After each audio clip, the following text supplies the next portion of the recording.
Some people don't fear consequences. They don't fear judgment. They don't even fear hell. And it's not because they're brave.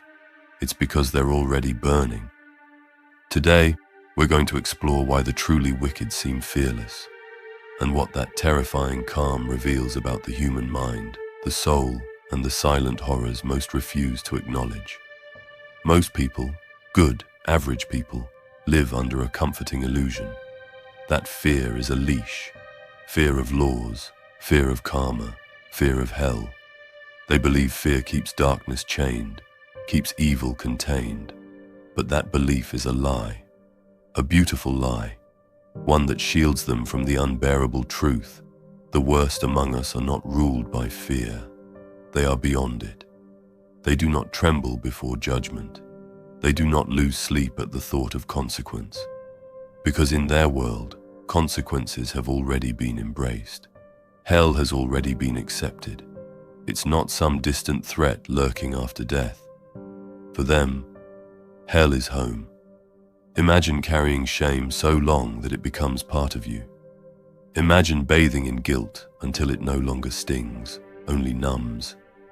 Imagine a soul so twisted, it mistakes punishment for peace. When you live inside the fire long enough, you forget the smell of burning flesh. And when someone already believes they are damned, what more can you threaten them with? They aren't scared of hell. They already live there.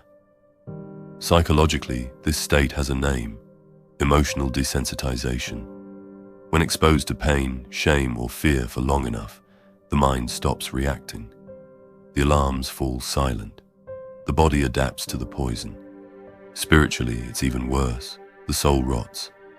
The conscience collapses inward, crushed by the weight of sins too heavy to carry. At first, the guilty suffer. Later, they harden. And eventually, they celebrate. Many of the most broken people walking among us aren't in agony. They're laughing at morality, laughing at consequence, laughing at the fear that still binds the innocent. Because they have crossed the final line, the line where guilt becomes identity, where sin becomes crown, where darkness becomes home. If you're still here, you already see further than most. Stay close, because what comes next is even harder to face. There's another layer, deeper than guilt, darker than numbness, the collapse of the future. Psychologists call it temporal myopia, the inability to imagine long-term consequences. Spiritually, it's far more devastating. It's the death of hope itself. The future shrinks to a single, endless, ravenous moment. All that matters is now. The craving, the grasping, the consumption. The soul becomes a creature of pure appetite. There is no tomorrow, no judgment, no redemption, only endless gnawing hunger. You can warn a person like this about hell. You can scream of fire and judgment. It won't matter, because to them, the future is a fantasy, and fantasies cannot inspire fear. But even temporal collapse isn't the darkest truth. There's something worse, something older, something far more deadly. Pride. Pride does not fear hell. Pride does not fear anything. Pride looks at judgment and scoffs. Pride looks at destruction and grins. Even if a proud soul secretly believes in hell, they will never kneel. Because to kneel would be to admit defeat. And to a heart ruled by pride, defeat is worse than damnation. They would rather reign in their own ashes than serve in someone else's paradise. They would rather build a throne in ruin than a home in redemption. This pride is not loud. It is not boastful. It is quiet, cold, patient. It whispers, "Better to rule in hell than to serve in heaven." And many listen, many obey, many fall, smiling. Think of the ancient myths, of angels who chose exile over obedience, of kings who chose ruin over humility, of souls who chose their own crowns over life itself. These are not fairy tales. They are mirrors, reflecting a truth that has always stalked humanity. Still, pride is not the final collapse. There is one level deeper, a place where evil does not just reject redemption, but actively worships destruction. Some souls do not fear hell because they believe they will inherit it. They believe that darkness will triumph. They believe that in the end, they will sit crowned atop the ruins. This is not rebellion anymore. It is allegiance. These are the souls who have not simply fallen. They have joined.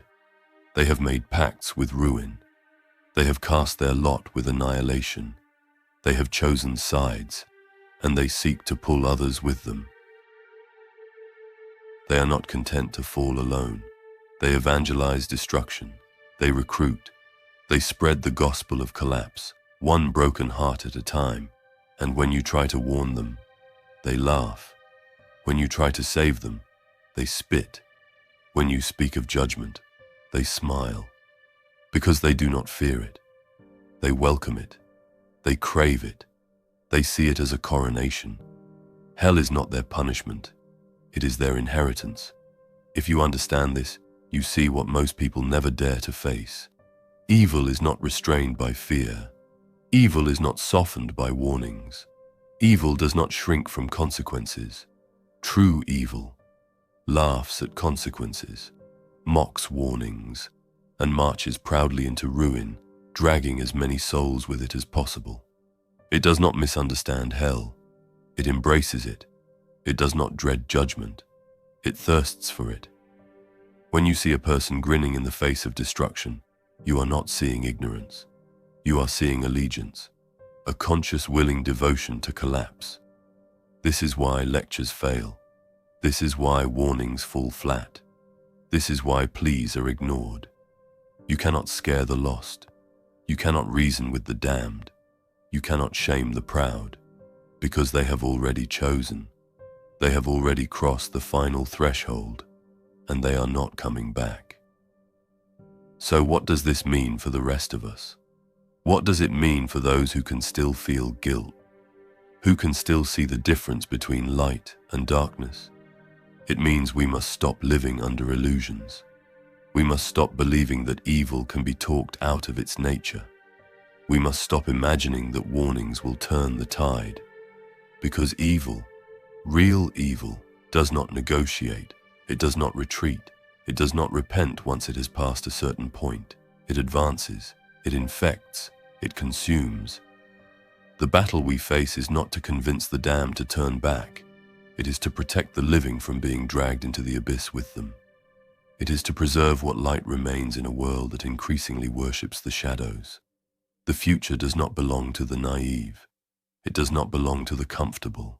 It does not belong to those who cling to beautiful lies.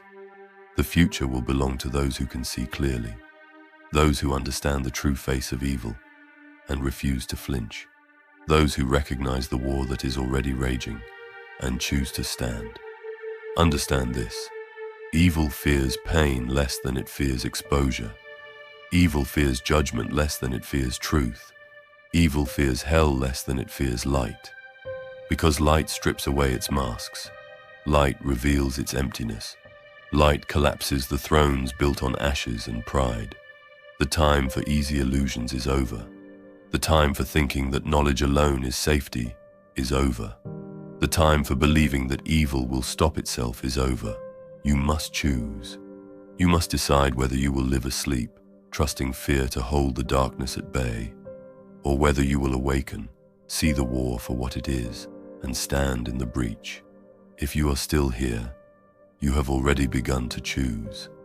If you are still watching, you are not like the rest. You are one of the few willing to look without turning away. One of the few willing to face the fire, not with laughter, not with pride, but with clear, unflinching eyes. Soon, we will go deeper. Soon, we will explore why even good hearts can fall, and why saving them is so much harder than you think. Stay close, because the real war isn't coming. It's already here, and every choice you make moves you closer to one side or the other. Choose wisely.